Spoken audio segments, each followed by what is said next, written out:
पितृदोष क्या होता है? क्या हमारे अपने पितर कभी हमसे रुष्ट हो सकते हैं? पितरों को कैसे प्रसन्न किया जा सकता है?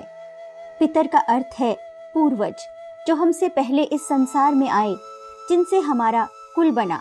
हम उन्हीं की संतानें हैं। हाँ, हमारे बीच कुछ पीढ़ियों की दूरी अवश्य है।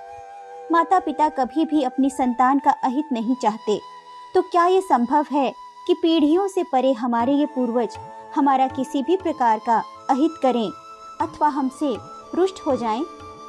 धार्मिक ग्रंथों के अनुसार यदि आपके घर में अस्थिरता, कलेश, मानसिक तनाव है अथवा आपको पग पग पर बाधाओं का सामना करना पड़ रहा है, तो ये पितृदोष का संकेत है। सरल शब्दों में कहा जाए तो आपके पितर अतृप्त हैं।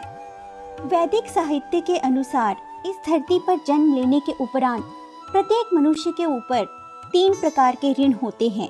पहला है देव ऋण, दूसरा ऋषि ऋण और तीसरा पितृ ऋण। पितृपक्ष के श्राद्ध के 16 दिनों में हम श्राद्ध की पावन प्रक्रिया में भाग लेकर इन तीनों ऋणों से मुक्त हो सकते हैं। महाभारत के एक प्रसंग के अनुसार मृत्यु उपरांत कर्ण को चित्रगुप्त ने मोक्ष देने से मना कर दिया था। कर्ण ने आश्चर्य जताते हुए उनसे पूछा, मैंने तो अपनी सारी संपदा सदा ही दान पुण्य में ही समर्पित की है, फिर भी मैं किसका ऋणी रह गया हूँ? चित्रगुप्त ने उत्तर दिया, हे राजन, आपने देव ऋण और ऋषि ऋण तो चुका दिया है, परंतु अभी भी पितृ ऋण शेष है। पितृ ऋण से मुक्त होकर ही आप मोक्ष प्राप्त कर सकते हैं। मैं आपको 16 दिन के लिए पुनः पृथ्वी पर भेज सकता हूँ। वहाँ जाइए और अपने ज्ञात और अज्ञात पितरों का श्राद्ध तर्पण तथा पिंडदान विधिवत करके आइए, तभी आप स्वर्गलोक को प्राप्त कर सकते हैं।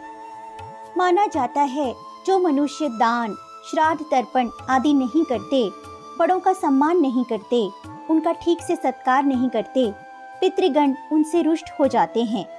यदि पितरों को सदा प्रसन्न रखना हो तो दान पुण्य के साथ साथ उन्हें भी स्मरण करते रहना चाहिए।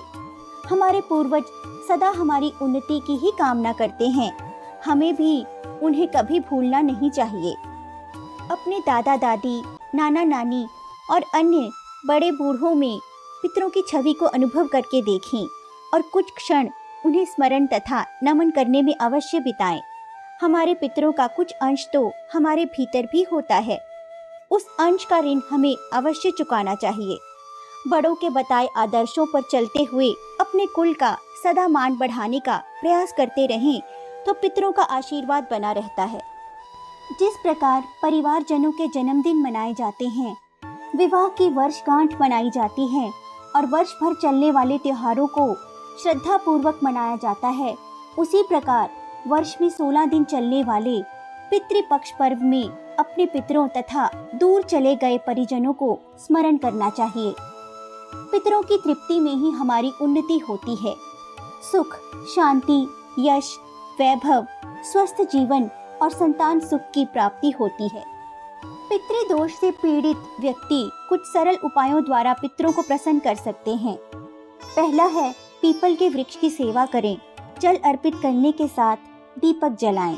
दूसरा है गरीबों की यथासंभव सहायता करें, चाहे तो उनकी शिक्षा अथवा विवाह संपन्न करवाने में सहायक बने। तीसरा है राहगीरों को शीतल जल पिलाने से भी पितर प्रसन्न होते हैं। चौथा है अमावस्या के दिन पितरों को स्मरण करते हुए पीपल के समीप मिठाई रखें और गाय को रोटी के साथ कुछ मीठा खिलाएं। पांचवा है शनिवार को संध्या समय घर के दक्षिण कोण में पितरों के नाम का दीपक जलाएं। छठा है अमावस्या की रात दक्षिण दिशा में सरसों के तेल का दीपक जलाकर पितरों के लिए प्रकाश की व्यवस्था करें। ओम सर्व पितृ देवताभ्यो नमः। ओम प्रथम पितृ नारायणाय नमः। इन मंत्रों का उच्चारण करने से पितृ शांत रहते हैं। हम यही कामना करते हैं कि हम सभी अपने सत्कर्मों द्वारा अपने कुल का सदा मान बढ़ाते रहें तथा हमें सदा अपने पितरों का आशीर्वाद मिलता रहे।